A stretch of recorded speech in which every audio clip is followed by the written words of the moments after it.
Aš esu Marius iš autoparts24.lt komandos.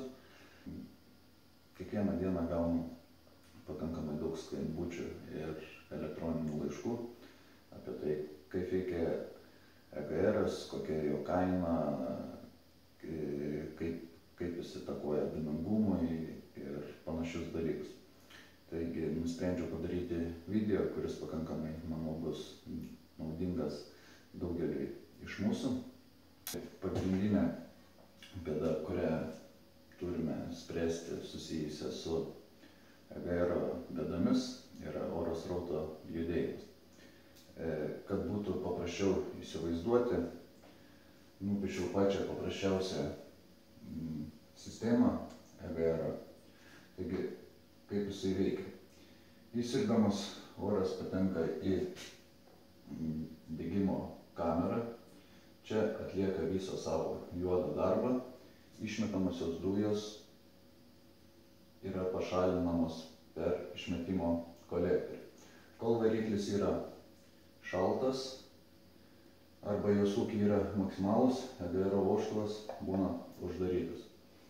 Kai variklis sušyla ir, tarkim, stovint prie sankryžos arba nukritus automobilio sūkiams, EGR-as atsidaro. Taigi, kai EGR vožtuvas atsidaro,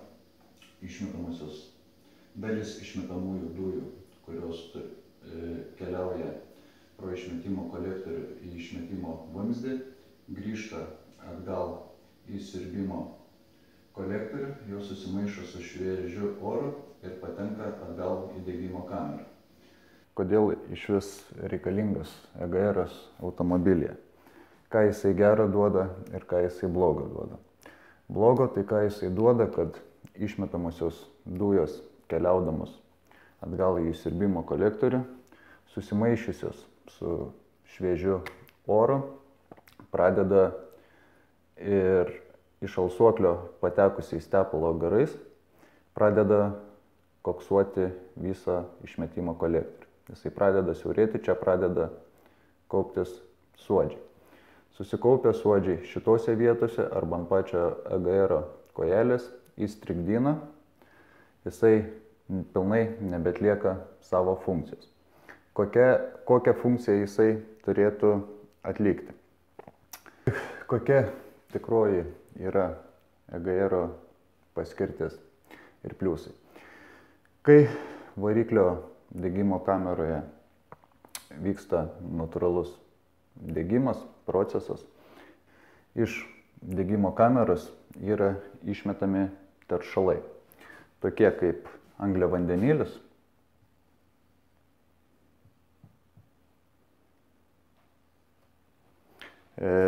anglies monoksidas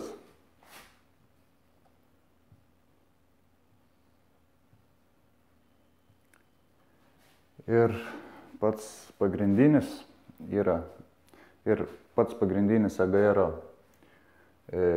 tikslas yra sumažinti azoto oksidą. Nes pirmus du išmetamosius teršalus dažniausiai sugaudo katalizatorius.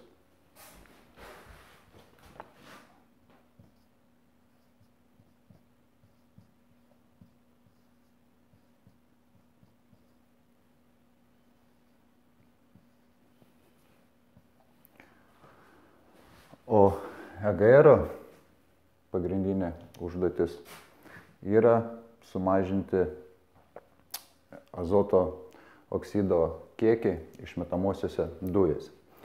Kaip jisai visą šitą padaro?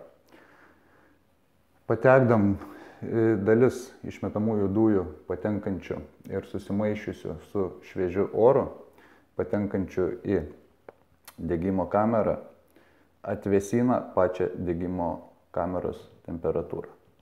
Taigi pagrindinė EGR paskirtis yra sumažinti temperatūrą degimo kamerą. Daugelis dabar iš jūsų turėjo turbūt pasakyti tokį dalyką, kaip išeinančios iš degimo kameros, susimaišiusios su paduodamu šaltu oru, kartu. Jos tik šildo orą. Jos šildo orą ir kaip jos gali sumažinti temperatūrą degimo kamerą. Temperatūra degimo kamerai kiek įmanoma ilgiau, kad nesiformuotų azoto oksidai, kam ir buvo sukurtas iš tikrųjų AGR, tai yra, kad kuo būtų mažesnis azoto oksido laipsnis išmetamosiose dujose, išlaikyti iki temperatūros 1200 ten su trupučiu laipsnių. Esmė viso šito yra labai paprasta. Kadangi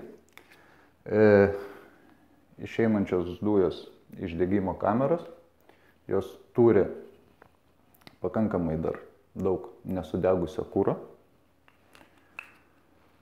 susimaišiusios su įsiurbiamu oro, jį kažkiek pašildžiusios, mažina uždegimo laipsnį. Mažinant uždegimo laipsnį, jau mažėja temperatūra degimo kamerą. Antras dalykas tai yra, kad šitame visame mišinyje kartu su išmetamosiom dujom yra mažiau ir deguonies. Mažiau deguonies, daugiau kuro, dar labiau mažinam temperatūrą degimo kamerai. Be to, esant daugiau angliavandenilio degimo kamerai, angliavandeniliai vėlgi absorbuoja šilumą ir taip mažina temperatūrą degimo kamerą. Taigi pagrindinis pagrindinė AGR užduotis jūsų automobilyje yra sumažinti azoto oksidą ir pagerinti vėlgi mūsų gyvenimą.